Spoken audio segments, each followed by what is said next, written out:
With that, I would like to invite Mr. Leon first to give his presentation. Mr. Leon, I give the floor to you.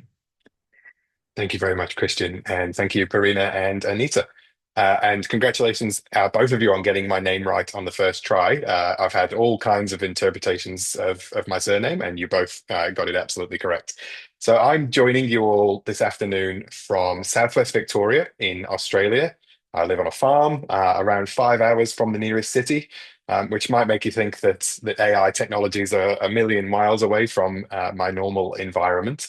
But as Christian mentioned, I've been an educator my whole career, and I got into this topic of artificial intelligence primarily from the point of view of an author and a teacher of writing. So I'm very, very concerned with the technologies and how they impact all aspects of education, but particularly writing, multimodality, media, and the arts.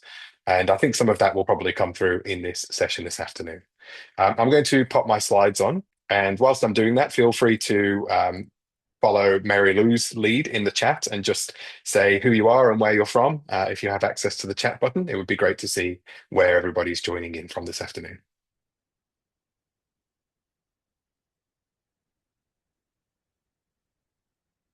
Okay, fantastic. So as people are writing into the chat where they're joining us from this afternoon, and I will keep a little bit of an eye on that. I'd also like to introduce the outline for this session, talk about what we're going to cover this afternoon.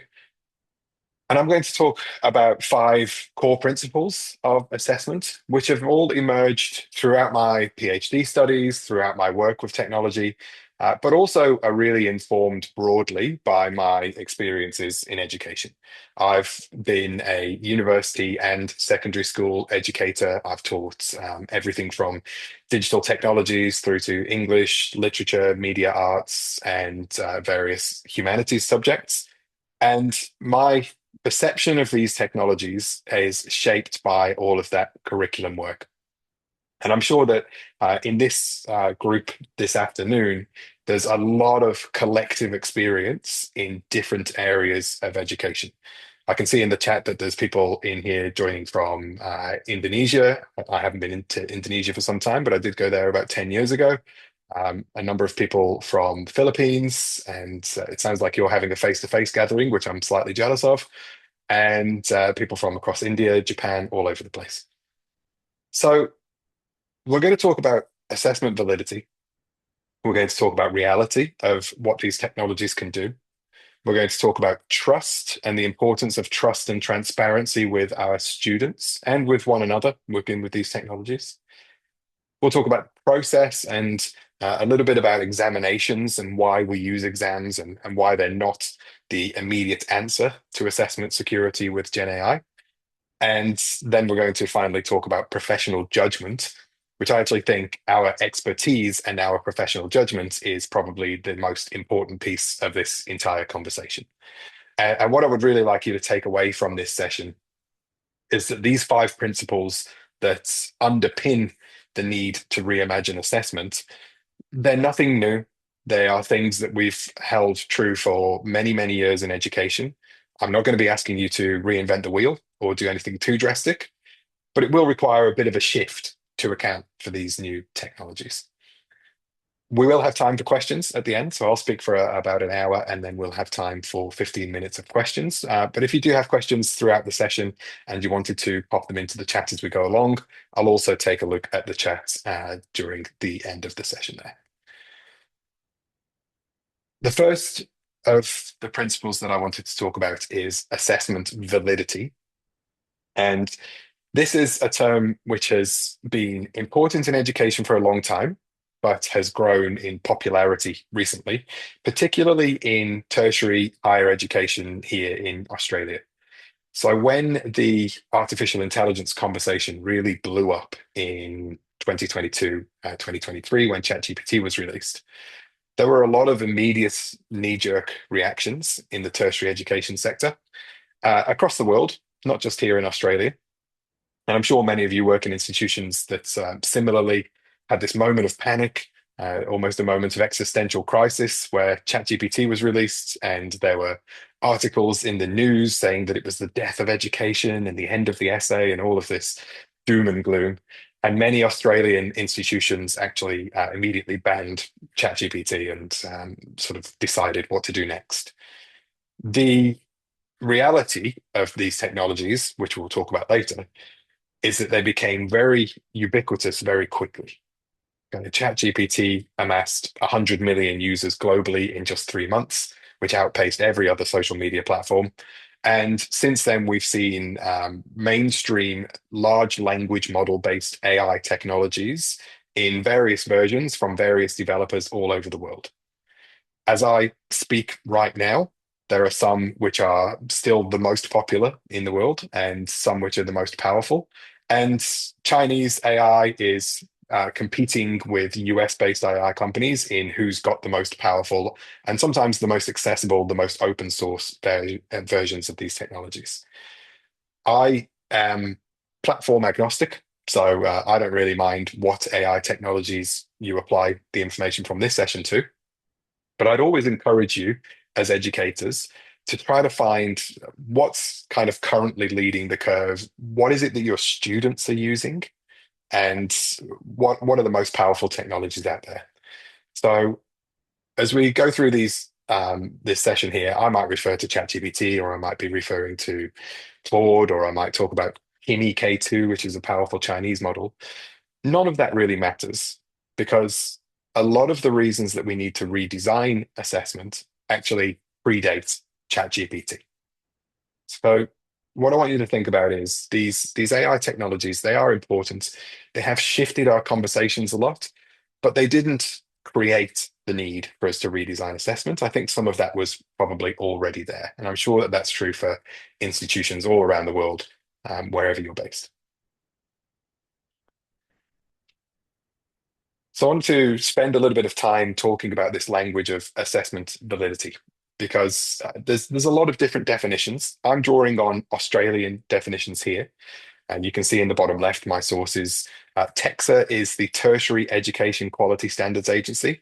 They've done a lot of work and a lot of publication over the last few years about AI and about artificial intelligence and assessment. So I would really encourage you to have a look at TEXA and what they've published. But I'm also drawing on the secondary sector where I've spent a lot of my time working.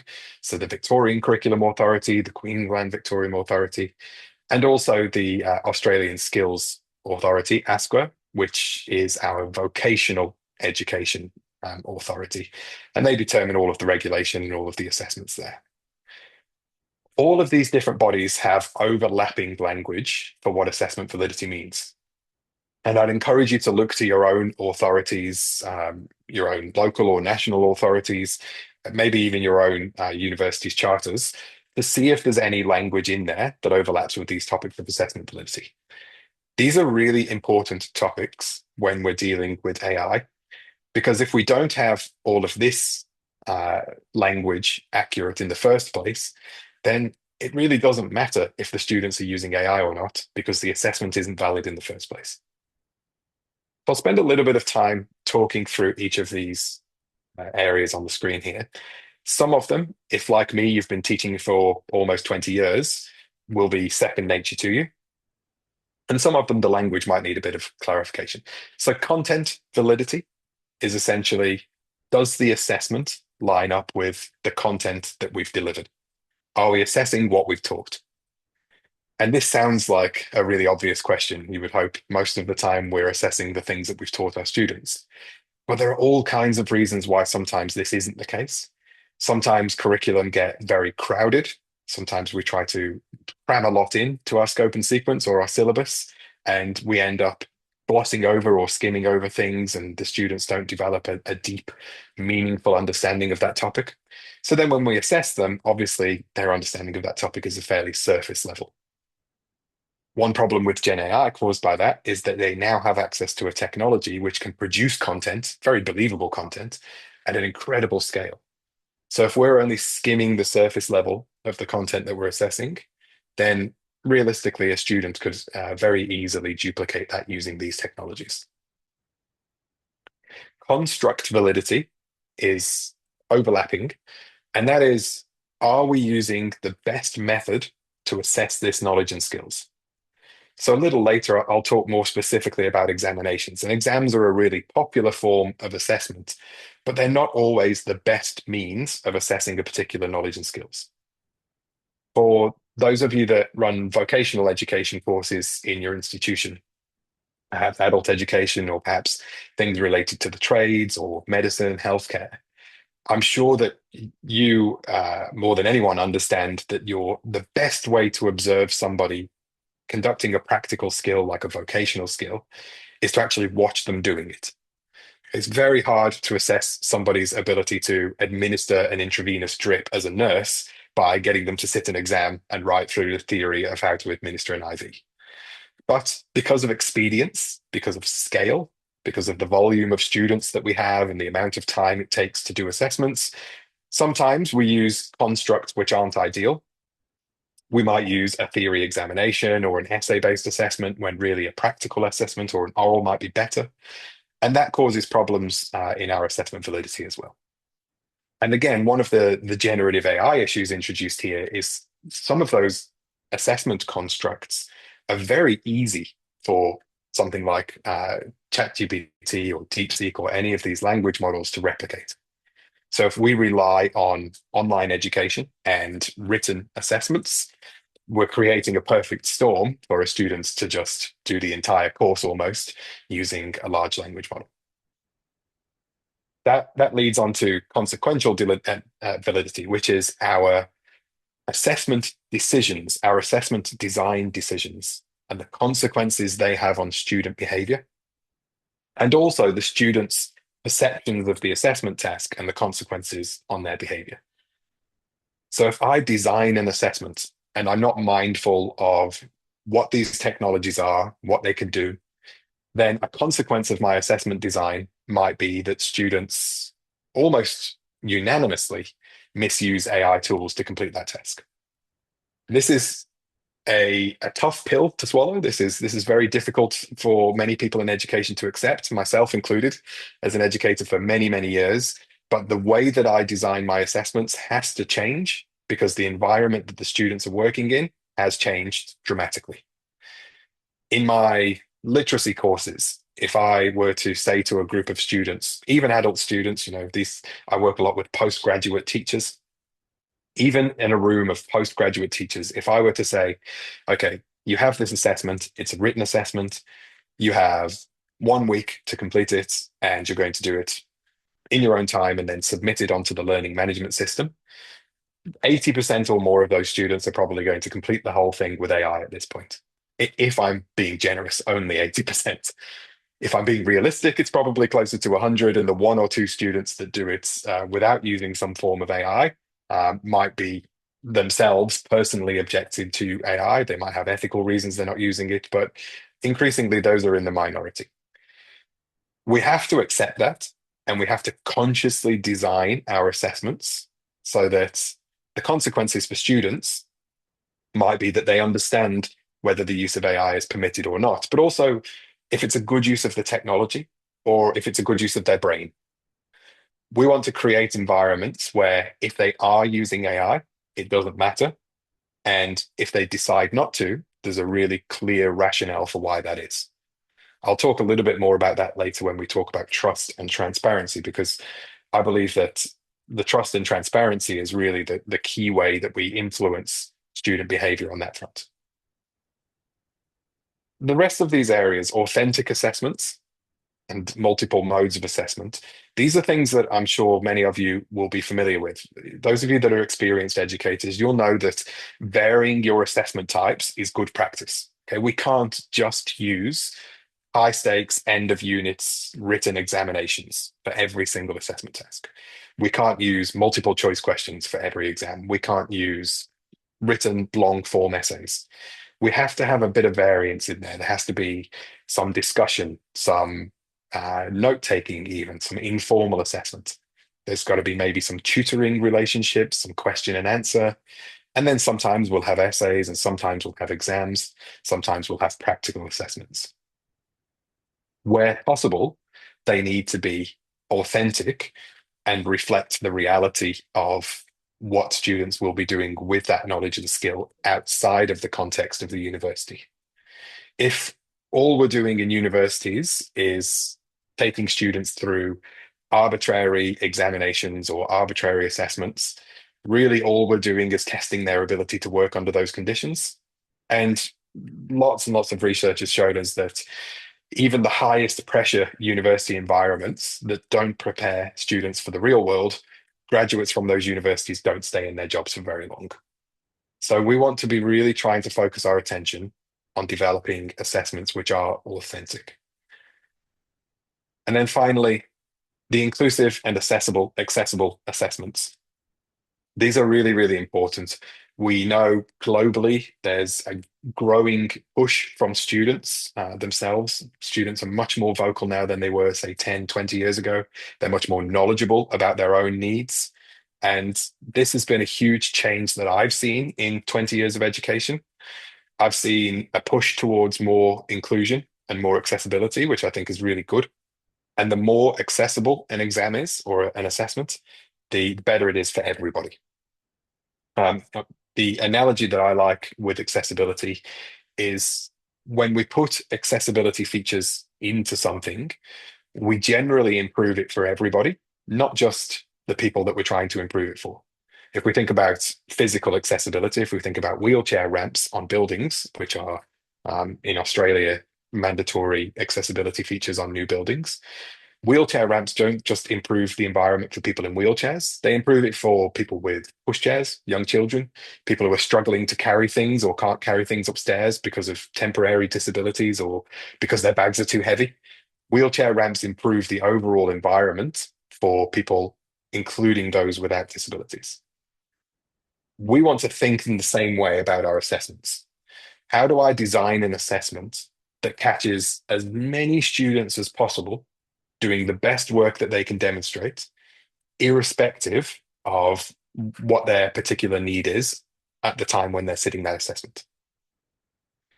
Now, if we think about exams, again, I'll talk about exams all the way through as a very sort of common form of assessment.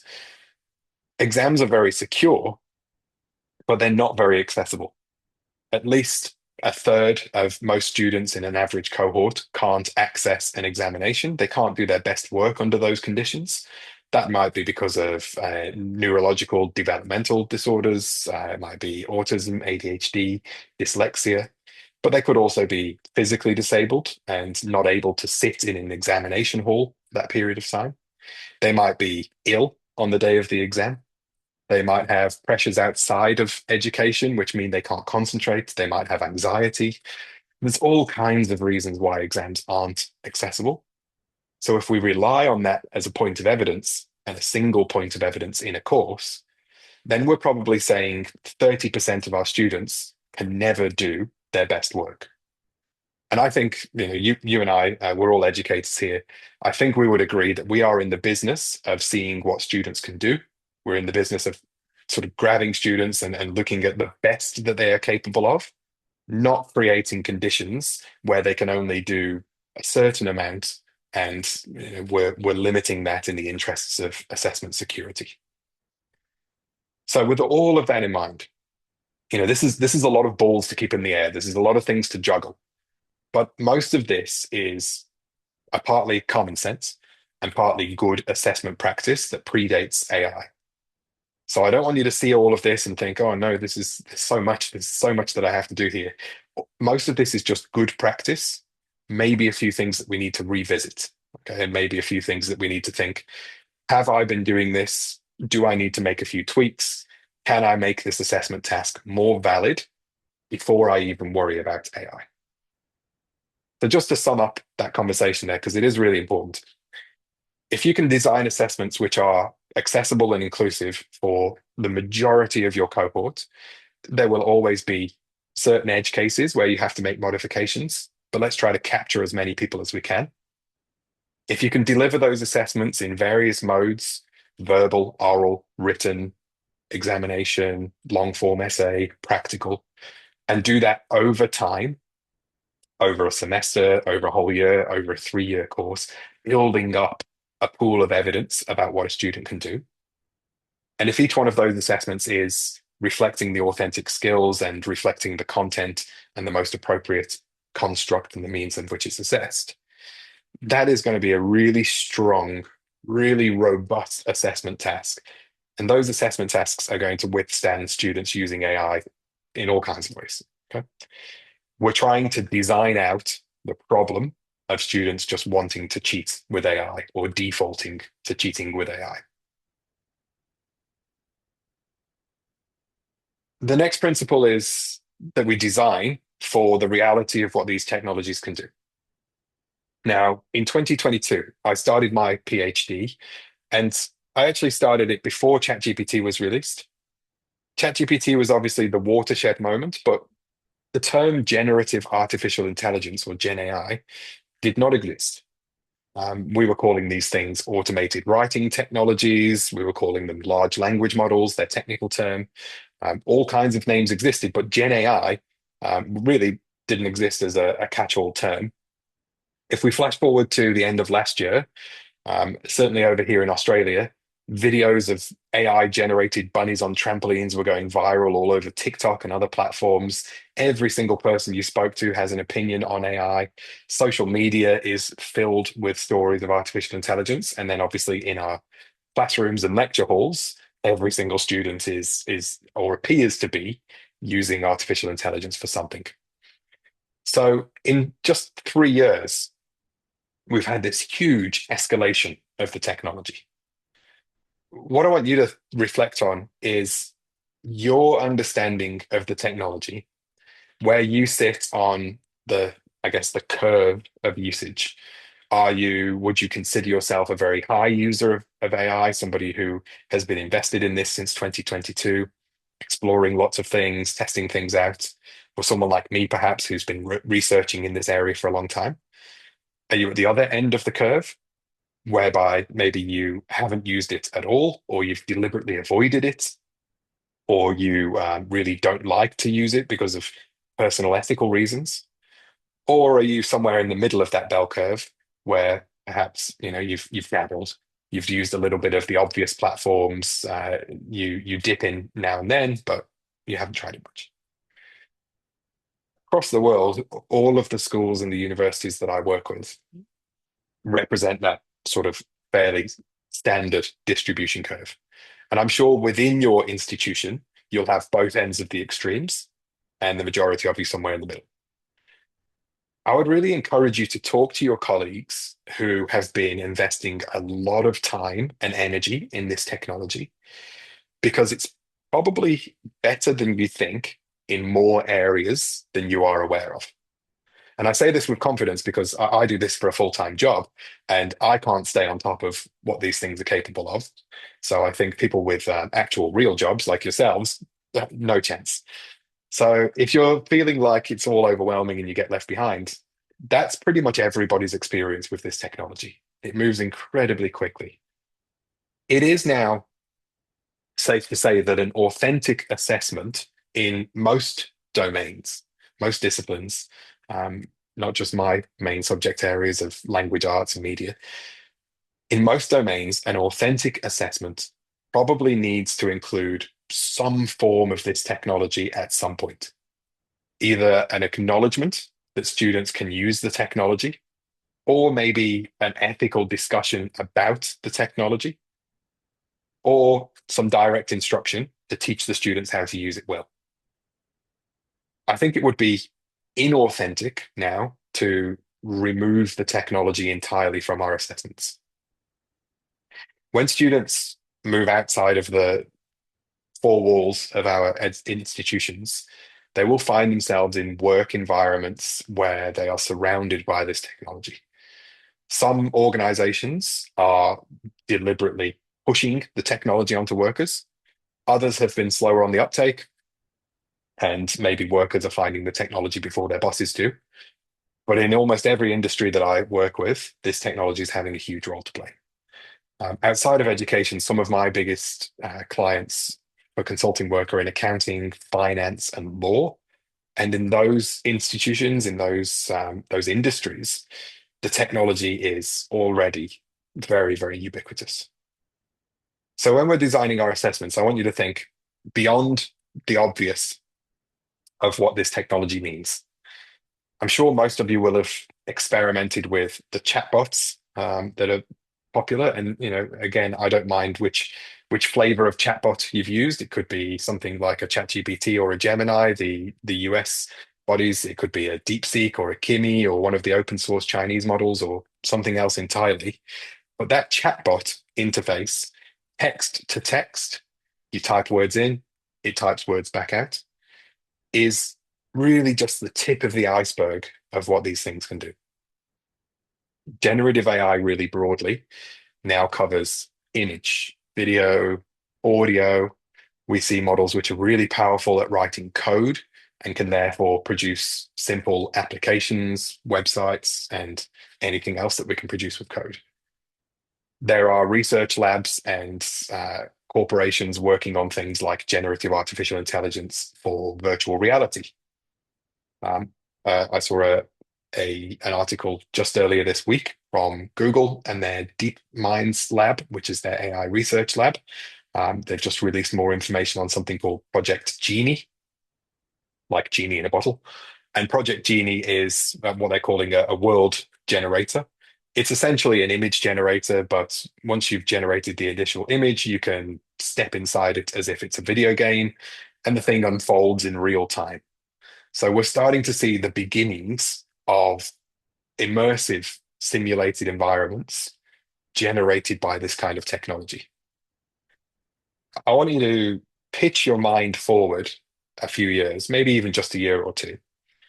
And whatever your subjects or your discipline, whatever area or industry you work in, I want you to imagine the utility of an immersive, real-time virtual environment, a simulator, for example, which you can develop by simply saying words, okay? Because that's where these technologies are heading. So we started with ChatGPT, we started with text in, text out, but we're already at the point where we're kind of touching the edge of the possibility of being able to generate real-time simulations with just one or two sentences. I also want you to think of any preconceptions that you might have of the technology and maybe challenge some of those preconceptions as well. So one really big preconception with large language models and AI is that they can't do maths. This was true in 2022, 2023. The models at the time would attempt to do mathematics by predicting the next word, because that's how these things work. And any mathematicians in the room, I'm sure, would know that you can't just guess the answer to a complex maths question by predicting what the next word in the chain is going to be. And models were fairly hopeless at things like maths and in the sciences.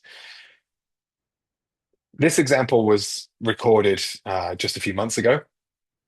The question that you're seeing on the screen here, or the paper that's on the screen, is a senior level mathematics examination from New South Wales here in Australia. So if I scroll to a question here, reasonably complex, this is for 17, 18-year-old students. This might be something that you might encounter at the end of secondary school or in undergraduate level maths. And if we just take a screenshot of the question, we don't even need to type anything in. We don't need to use a prompt or anything of that nature. We can just throw that screenshot into pretty much any of our modern AI platforms. And it will, within seconds, start crunching through an answer. Now, this is much different than the AI of 2 years ago. 2 years ago, it was predictive text. Okay, it was just guessing. Under the hood now, ChatGPT 5 or Gemini or any of these bigger models tend to use code to handle complex mathematics. So if there's anyone in the crowd who's a software engineer or who's done data analytics, you might be familiar with the programming language Python. Python's used by data analysts and it's used by web designers and software designers. And as you can see on the screen there, it's almost used Python in the background as its own personal calculator. Rather than just trying to guess and predict, these models now offload complex mathematics onto programming languages that have been designed for them, use that in the background, and then answer the question up front. And as you can see here, it shows the method, it arrives at the correct answer. And it is important that I did check that that was a correct answer, because these things can still occasionally make things up. But in this instance, it's got it absolutely correct.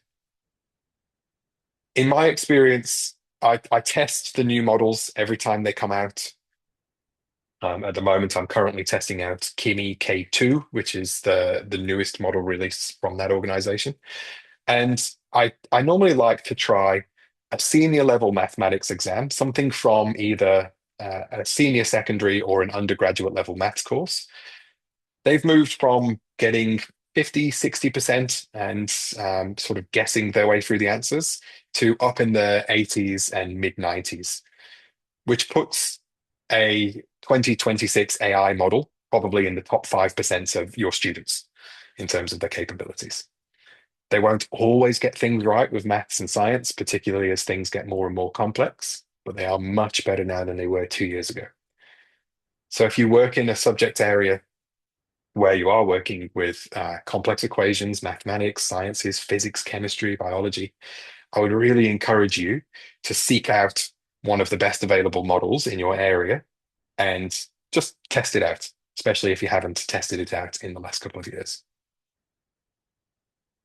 I mentioned my own disciplines: English, literature, media, arts. And one of my former colleagues, who is a visual arts and photography teacher, said one way that she attempts to AI proof her assessments is by sending her group of students out with physical cameras. She gives them a class set of cameras and says, go out and take a photo of something meaningful that suggests regional Australia to you. So I took the sentence "meaningful suggests regional Australia" and popped it into an image generator and ended up with a pretty compelling, pretty realistic looking image. Now, I am a media teacher, not a photography teacher. So my next thought was, I wonder how students could actually use this. Could they use it as part of storyboarding, or could they use it as part of the development of a simple advertisement? And if we take a still image like this and pop it into a video generator, just enter the prompt and a copy of the image, and we type in something like "create a short clip as part of a Tourism Australia advert."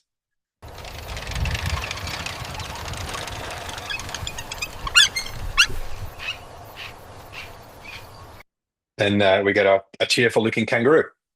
And this is an 8-second clip of video generated by Google's VO model. And there are many, many increasingly powerful video generation models on the market. So there are ways that students could potentially use this stuff which isn't cheating. If I was teaching in media or the arts and I wanted students to quickly storyboard or mock up an advertisement, maybe I'm working in business and we're working on commerce or marketing. These technologies offer really interesting ways to work with those things creatively. Now, there is also, along with all of that, some risk to these new technologies and the advancements. This is a little square window from something called OpenAI's agents, or ChatGPT agent. This is also a technology which is available through various different platforms. Manus does this, Claude does this, and Google does this as well. And essentially what this does is takes over a virtual browser and interacts with the internet in a similar way to a human user. So again, we've got to think beyond text in, text out, Copilot, ChatGPT kind of territory. We've got to think about what's coming next for these models. So if we take a language model, an AI like ChatGPT, and we give it a virtual computer. Now, one thing that these things are really good at is writing code. So an AI model can absolutely control a virtual computer from the command line by interacting with it through code. We give it a virtual desktop and the ability to take a screenshot every half a second. And it can use image recognition to see what's on the screen. We give it those tools, and then it can navigate the internet like a human user. So in this little video here, I gave a very simple prompt, and I said, go to the Open University website and log in and complete a course of your choice.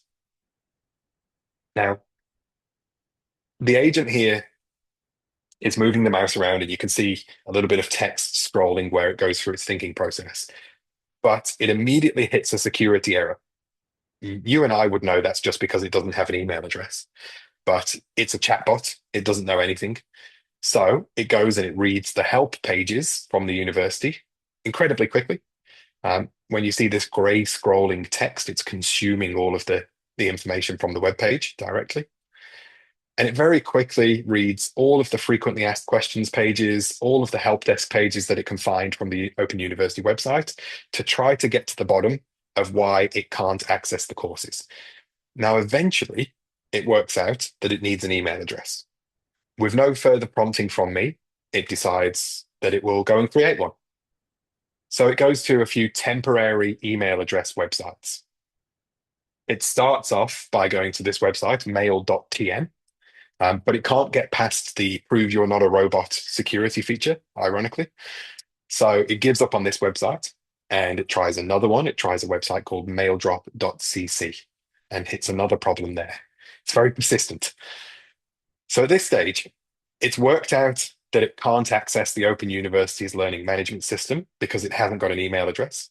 So it goes to three temporary mailing websites, and eventually it finds Mailinator, and it creates the email address openlearnagent@mailinator.org and uses that to log in.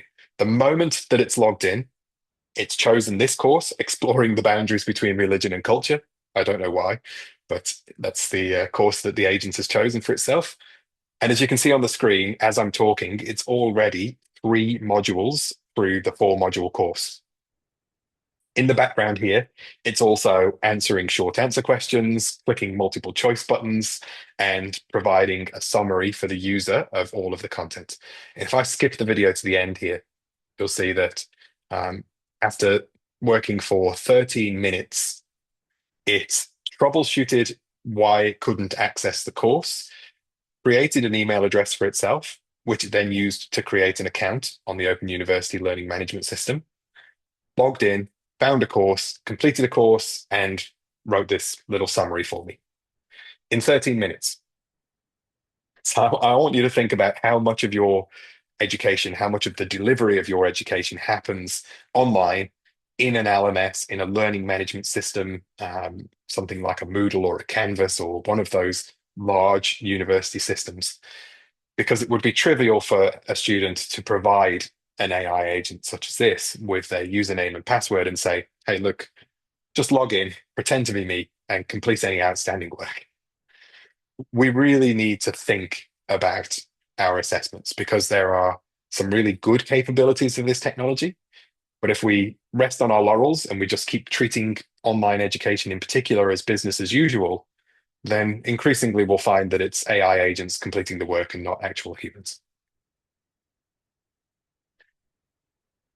So that brings us to what do we actually do about this? How do we work with this? And I work with both secondary schools and universities, and the conversation is the same. We need to build trust, and we need to have clear and transparent communication with students. Many institutions are falling back on detection tools, tools which are designed to catch or give a percentage of AI use.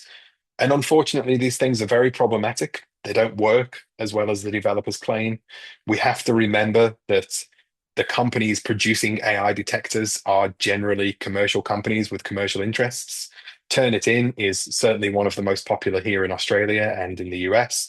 It is a $7 billion company that is entirely invested in teachers and educators using its product. So when they try to sell an AI detector, of course, they're going to say that it works really, really well. In our experience and through some research with my colleagues, they're not as effective as we would like. Any student that is good at using the technology can use it in such a way which obfuscates these detection tools and makes them essentially meaningless. You will catch a certain number of students, but they will be students who has very, very heavy-handed use of the technology. And you'll probably miss, at this point, I would say a good quarter of students who are misusing the technology. So not a reliable way. And they also don't build trust. You don't build trust with your students by saying, submit your essays, and if you do the wrong thing, I'll catch you using this proprietary tool. We published last year a new version of our AI assessment scale, which is this framework here.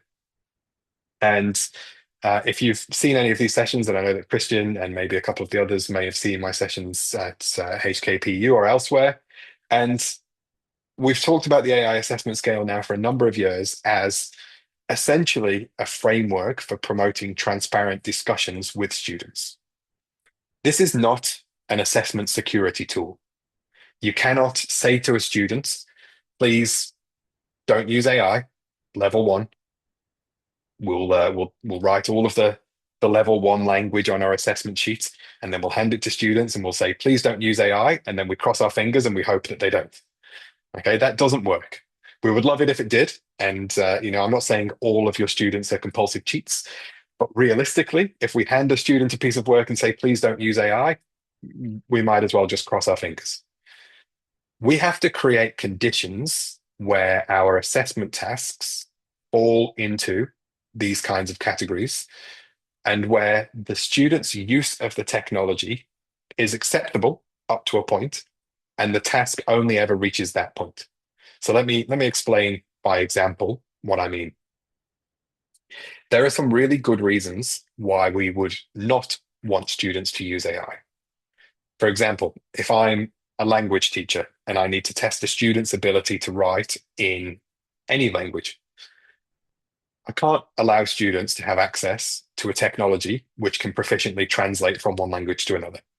I have no means of controlling whether the student has translated themselves or whether they've used an AI system to do it. Essentially, if I'm doing a task where the purpose of that assessment is to assess their language skills, I can't let this student near a computer, a phone, a pair of smart glasses with a camera built into the lens. So many ways to access these AI technologies. And no AI assessment, almost invariably now, has to be done under controlled circumstances where the student doesn't have access to technology. This is really hard for lots of institutions. It might be impossible for some because you're primarily or mostly online, but it is probably the only way to do a secure AI-free assessment at this point in time. We can also design assessments where AI is precluded just by the nature of the assessment design.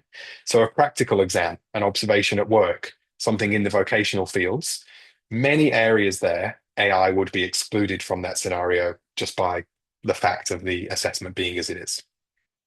So no AI doesn't necessarily mean always, doesn't mean just an exam. Sometimes, yes, but not all of the time.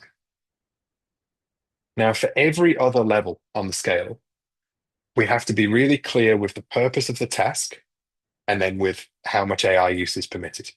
So let's say AI planning, level 2. We say AI can be used for pre-task activities, brainstorming, outlining, initial research. The use of AI for planning, synthesis, ideation, but you still need to develop your ideas independently. So while we're assessing that part of the task, we have to take the planning, the research, the initial part, and we have to sort of separate it out as its own individual unit. We say, yes, you can use AI in this instance. You can use an AI research tool, you can use an AI planning tool, you could use image generation to create a visual storyboard or a portfolio of design ideas. Anything of that nature is fine. And then at that point, this planning task finishes. We might choose to assess that task at that point. We might just say satisfactory or not satisfactory. We might hold some of that evidence in lieu of a later assessment. But the task itself is complete at the point at which we've said you can use AI this far, and then we stop. If we then want students to say, look at those notes, look at that research, and draft an essay, we might then go back to level 1, and we might do that under supervision. We don't say, you can only use AI for planning. Now, please go away for a week and do the entire project. Because essentially, again, we're just crossing our fingers. And so we have to be very deliberate about how we design these stages of the assessment. We might find over a course, a semester, a unit of work, that you have 5 or 6 smaller assessment components, and they use different levels of the scale at different times. So we might have an in-class tutorial where we have a discussion, and the educator makes informal assessments of the student's progress at that point and just writes a quick note about where we think they're at. They then might do a research task where they go off independently. They're allowed to use AI. We can't stop them or detect them, and they produce some research. Maybe then they bring that research back into a discussion forum environment. They're working with their groups or they're working with peers. And we assess that, again, AI free. And then they draft a response. Maybe they do that under exam conditions. And then they take that response and they use AI tools if they wish to edit and refine. That would be level 3 on our scale. But we, the educator, we now have this chain of evidence which tells me what this individual student can do, right? Sometimes with AI and sometimes without. And if the difference from one to the other is enormous, that's where we have the academic integrity conversation. If we can see the progression from point A to point F, or however many assessments we've had along the way, then that's fine. If the work that they produce at the end is ultimately better than they would have been capable of without AI, in many instances, I would say that that's okay. That's even maybe preferable. We're teaching the students to work with the technology, not to just offload it all in one go, but to actually conscientiously use it at different stages of their assessment process. Now, assessment is a process, okay? And this is the fourth principle. It's not just a high stakes examination at the end of a unit of work, okay? It happens over time. We get to know our students. Now, if you're in a university, and many universities are like this, but if you're in a university that has thousands of students in a cohort, and primarily your only interaction with them is online through a learning management system or some other environment, it can be really, really hard to build that relationship with students. But you can still put multiple tasks in front of students, which allows you to develop this over time.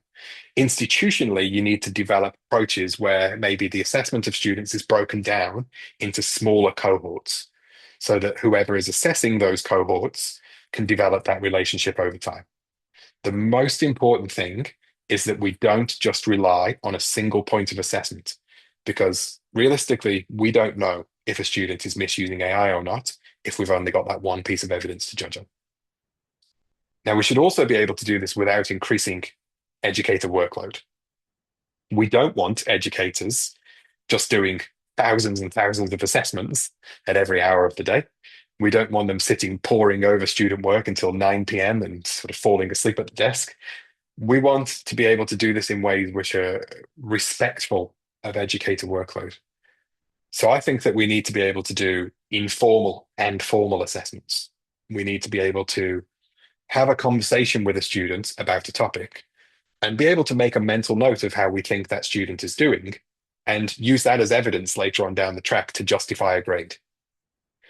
This is the final principle, which is respecting professional judgment. And this is where really you have to pass this conversation up the line to the leaders in your institutions, because this is institutional culture. This is about whether we respect the judgment of our colleagues, of our fellow educators.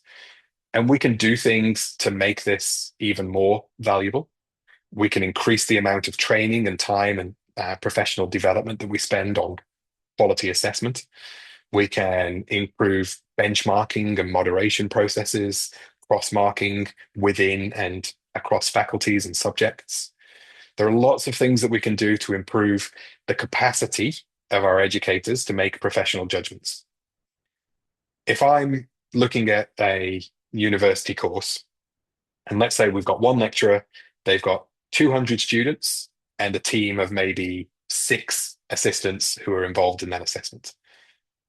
I want to be able to say that all of the members of staff there are professionally capable, confident, and competent enough to make multiple assessments of that student's progress over the course of the whole unit. If one of those teacher's assistants talks to 20 students in a tutorial setting, and they note that 10 of the students know what they're doing and 10 of them are obviously just making it up, then the lecturer in charge of those teaching assistants needs to be able to take their word for it and act on that as swiftly as possible. If the university lecturer marks a set of 200 assignments and some red flags start going up and we think too much of this is written by AI, we need to be able to sort of backtrack through that process over the course of a unit and maybe identify when these problems started to happen. So, in order to do any of that, we need to really value the professional judgment of the educators in the room. We need to do everything in our power as institutions to say, when an educator in this institution says that a student is an A grade or a B grade, or this assessment is 65% or whatever, we need to be really, really confident that that is the accurate and valid judgment. So, really, professional judgment of these five principles is the one that wraps around everything else. If you don't value professional judgment, if you don't value the ability or the capacity of the educators in the room to make those judgments, then you can't really do any of the other things. Okay. So just a really quick recap, and then we'll open up for the time for Q&A. Assessment validity is essentially, is this assessment doing what it's supposed to do? And is it doing so for the biggest group of students possible? So is it inclusive? Is it valid? And then are we also taking into account the reality of what this technology can do? So is our assessment valid? And does it also respect the fact that these technologies are now incredibly sophisticated across most domains, including language, but also mathematics, sciences, and even visual and media domains? Do we trust our students? And do we have practices in place which encourage or engineer trust, such as the AI assessment scale, where we make very clear to the students what our expectations are up front, and we present that to students as a trust exercise where we say, look, we've told you what we want. We are going to design our assessments accordingly, and then it's your job to meet us halfway. Do we understand that assessment is a process and doesn't just happen as a single one-off event? And ultimately, do we respect one another's professional judgment enough to be able to do this all confidently and move institutionally towards some of these ideas? So I want to pause a little bit there, give you maybe a moment to gather your thoughts. So what I might do is we might just, I'll put sort of 2 or 3 minutes on a little timer here. I'll take a break from talking, have a little sip of water, and then once my 2 minute timer goes off, I will open up to questions, at which point you're welcome to drop them into the chat, or you can also join me up here on the Zoom stage.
Okay, there goes my 2-minute timer. So, Anita, I might hand back over to you to moderate the Q&A if there are any questions.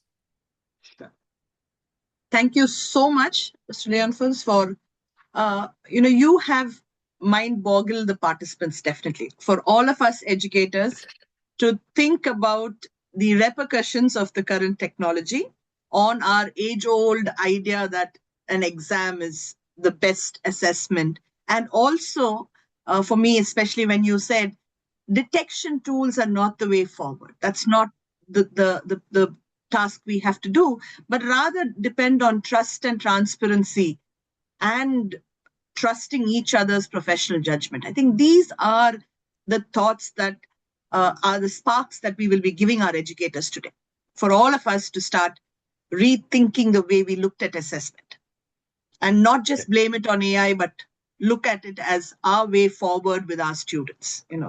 How are we going to build those relationships of trust, of transparency, and respect of multiple ways of assessment?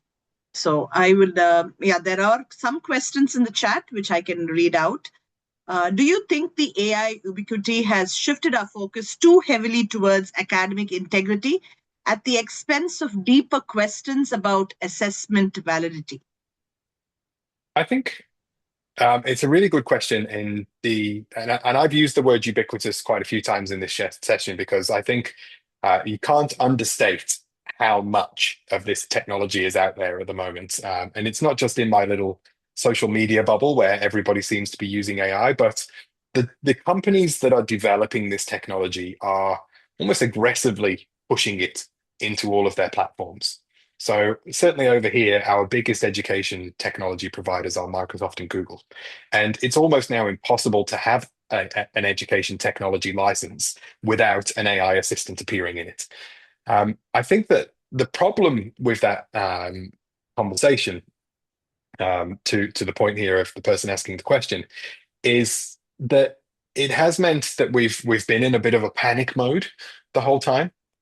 We've been very, very focused on stopping students from using AI or stemming this enormous tide of AI technologies. In Australia, we've seen people trying to kind of plug all of the holes in the boat by banning ChatGPT and then banning something else and then banning the next thing. And we know that it doesn't work. So to the question here, I think those questions about assessment validity are much more useful.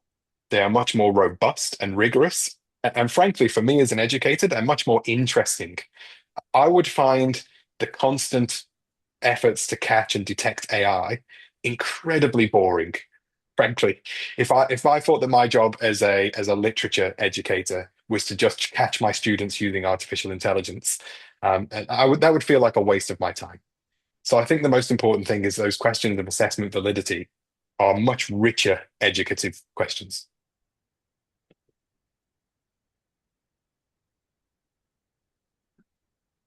I'm just getting to the next question. Can you share what approaches could be used to evaluate students' critical thinking skills in university level academic writing? Mhm. Yeah, I think there's been some really good writing over the last few years from various academics here in Australia. I'd look at the work of Margaret Behrman, who is an academic here in Victoria. And she's written about evaluative judgment, which obviously overlaps quite a lot with critical thinking. The work that they've done on evaluative judgment really prioritizes the student's ability to, first of all, I guess, think on the page. So, even taking in their messy first drafts, their notes, having conversations with students whilst they're annotating texts, they're doing brainstorming, they're doing all of that messy planning work, gives really rich evidence of critical thinking. If we just rely on a finished written essay, again, as a demonstration of critical thought, then we're missing a lot of the stuff that happens. For me, I mean, I am an author. I write fiction and non-fiction. I've written books for educators, as well as obviously things like my PhD thesis and academic publications. The finished written product for me is often the least interesting part of the whole process. Once I've written a book and submitted it to my editor, I never want to see it again. It's actually it's the process of gathering the ideas and getting them down on the page in some format that's much more important to me. And so I think that's where we maybe need to spend a little bit more of our time in our assessments. How do we capture some of that through discussions, through observations of writing, through writing groups, whatever we can do, I think, to gather information. I think a follow-up question is, how can multiple modes of writing be used in assessment to better evaluate students' academic writing ability?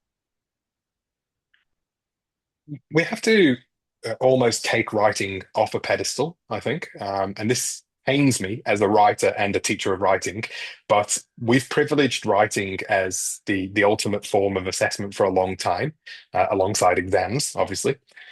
We treat academic success, sometimes we treat writing as a proxy for academic success. If you can write, you are therefore a good academic. And it's not always the case, first of all. A lot of people that I know that are incredibly intelligent are not good writers. They would hate to ever put their thoughts down on writing, but they're excellent speakers. Some of them are fantastic mathematicians. So we've got to take that hurdle away. But we've also got to respect that writing is a multimodal thing. It isn't just putting pen to paper and producing text. I've written on my own blog that probably more than half of the articles that I write, and there's over 300 on there now, more than half of them are written verbally. I verbally draft articles, I record the audio, and then I actually use AI to transcribe the audio recordings, and then I edit them in my editing platform. But 50% or more of my articles are written with my mouth, not with my hands and a pen. And I think we can definitely capture some of that multimodality a lot easier now with these technologies. The improvements in even just simple transcription tools over the last few years are phenomenal. So, treating that as a way into these technologies, I think could be really interesting. The next question, which competencies should assessments prioritize in an AI-driven academic environment? Very, very contextual. I would say, we have subject disciplines and we have areas of expertise for a reason. And this would vary depending on the course and depending on the content. So let's take literature as an example.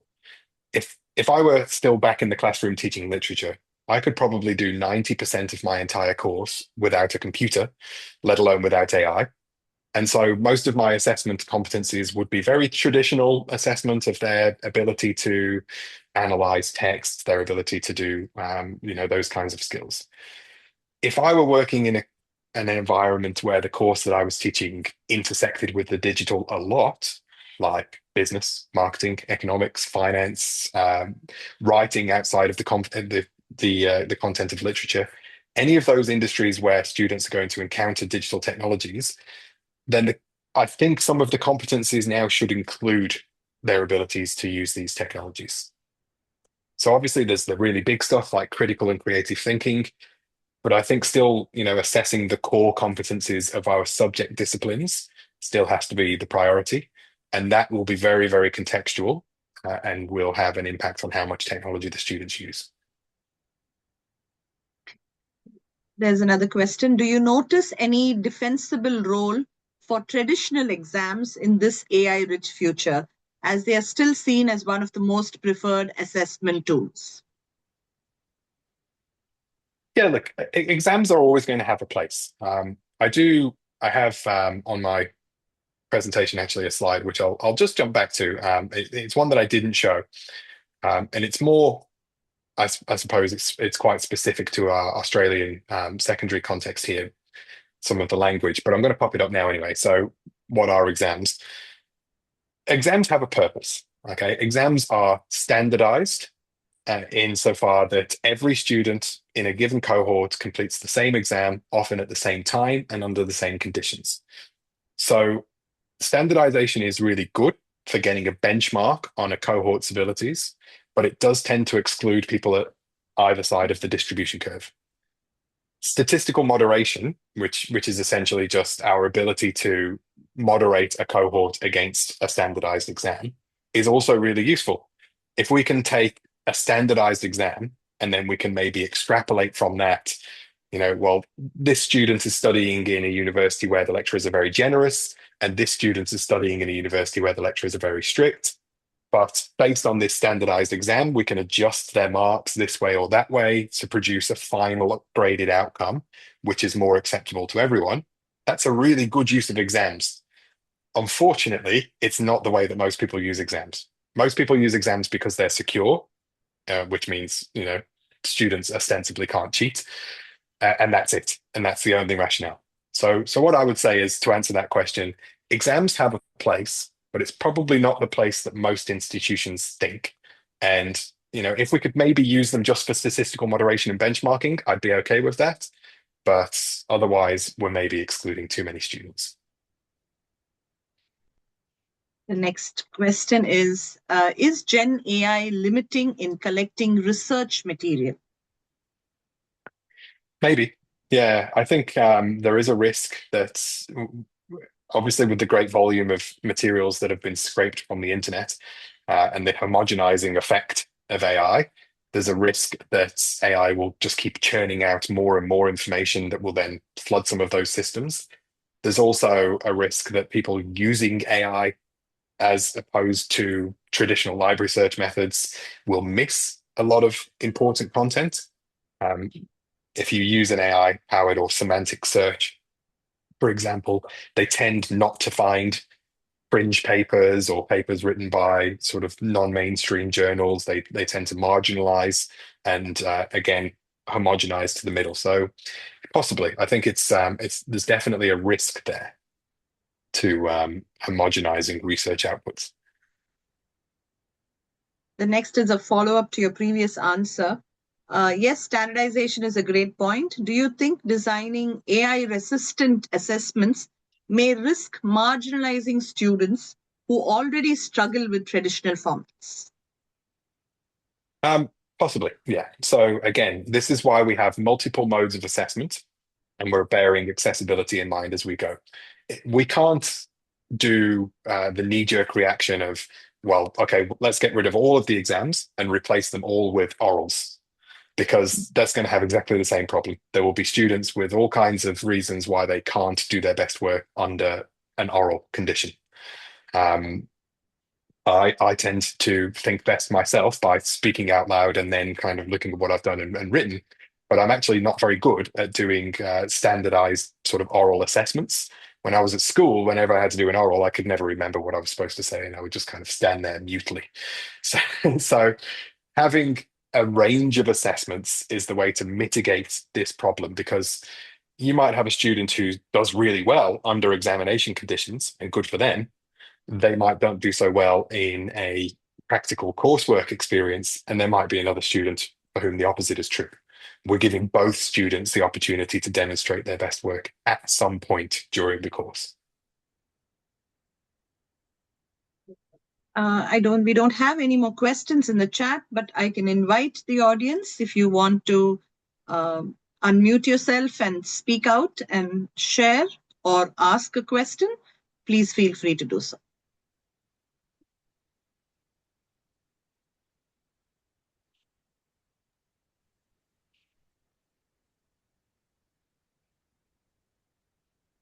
Anita, so Yes, let me ask, all of us who are now professors in the academy obviously went through a very different education system. And now we are faced with a new technology that has completely rebalanced in many ways how we taught as well as how we assessed. And what I hear from a lot of educators is they're truly struggling with finding new ways that, obviously it can't be foolproof. And, I encourage them not to even think of that, but just other ways of assessing. Are there resource guides or things that we could perhaps post after this Zoom session, where they can look at assessments in economics, for example, or assessments in political science, in these, where there is a set of resources available so that they can go there, because at this moment, I think people are just struggling. Mm-hmm. Yeah, please. So my colleagues and I, the authors of the AI assessment scale, we've been doing work for a long time on speaking with different universities, different courses in different areas, and gathering examples of how they use the scale. And so what that provides is quite a sort of a broad strokes. Okay, I am a language arts teacher, and I have done some level 2 and 3 assessments at this kind of scale. So we're actually working on at the moment, I guess, turning some of that into resources. We've got a book under contract, and at some point we have to sit down and actually write it. We've also got a website, which I'll pop into the chat, which is AIAssessmentscale.com, which is was up on one of the slides.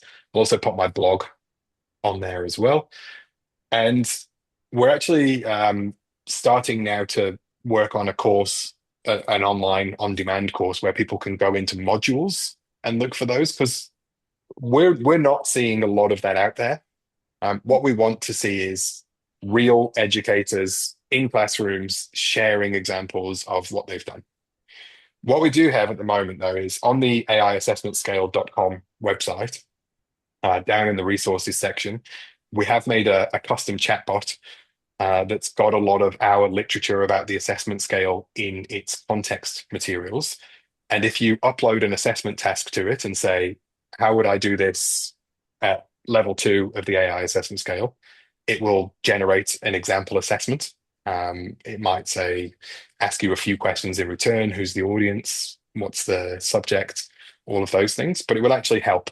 And one thing I think that this technology can be really good for is generating those kinds of examples, Parina, that you've just asked about. So go to your AI platform of choice, put in your curriculum as contextual material, and say, look, just help me with a few alternative modes of assessment. I think the technology can be really useful for that. Thank you, Leon. Yeah, we have Dr. Joseph from Myanmar. Okay, thank you very much, Dr. Leon Furze, for your sharing your expertise. For me, I'm an Christian educator, and to be honest, thank you very much for your sharing on your expertise. I'm allergic with the last assessment was the judgment. It is very allergic to me. So could you please explain why you use the word judgment? Is there any word to use instead of the judgment? So you are the language professor. So I'm not the English professor. So please. Expertise is what we're really trying to respect. We're respecting the expertise of ourselves and our colleagues. Everybody in this call will have their own qualifications, their own levels of experience. And sometimes we forget that in the interests of expediency or getting students through degrees and sort of, working madly through those huge volume of assessments that we do. We forget that educators aren't just little assessment robots ticking boxes. We're actually professionals with our own professional expertise, and that's what we're trying to value. So if you prefer to use the word expertise, then that's what we're trying to value. Thank you very much. Thank you. You're welcome. Friends, if there are any other questions.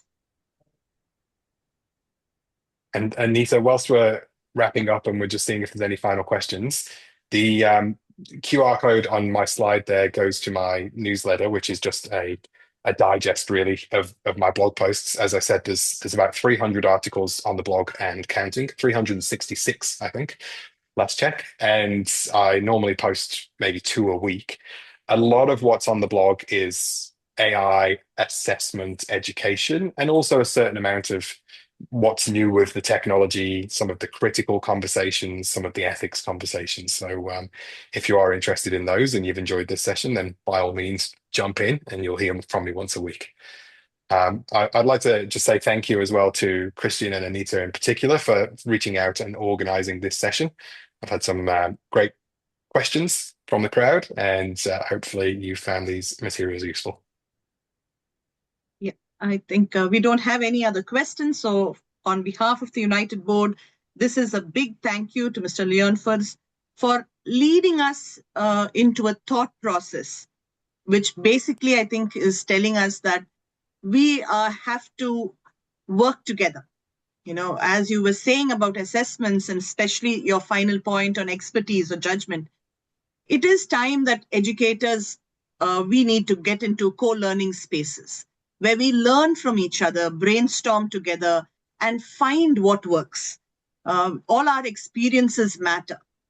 In the past, for educators, it's always been textbooks and degrees and qualifications, but now we need to strengthen each other with our own experiences, our own experiments, always believing that as educators, we are still relevant in this era because we are building human beings, the capabilities of the young minds that are with us, and we need to be together in this journey.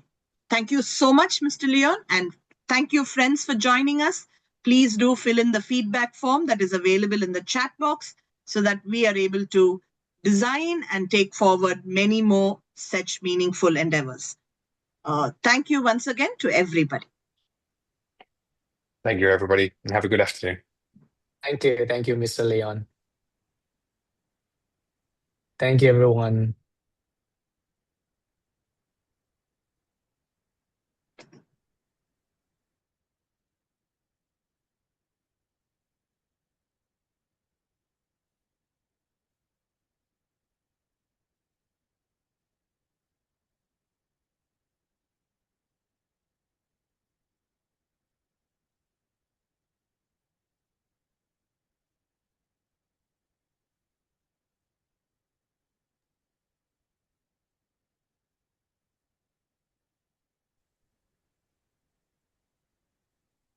Okay, thank you, Anita.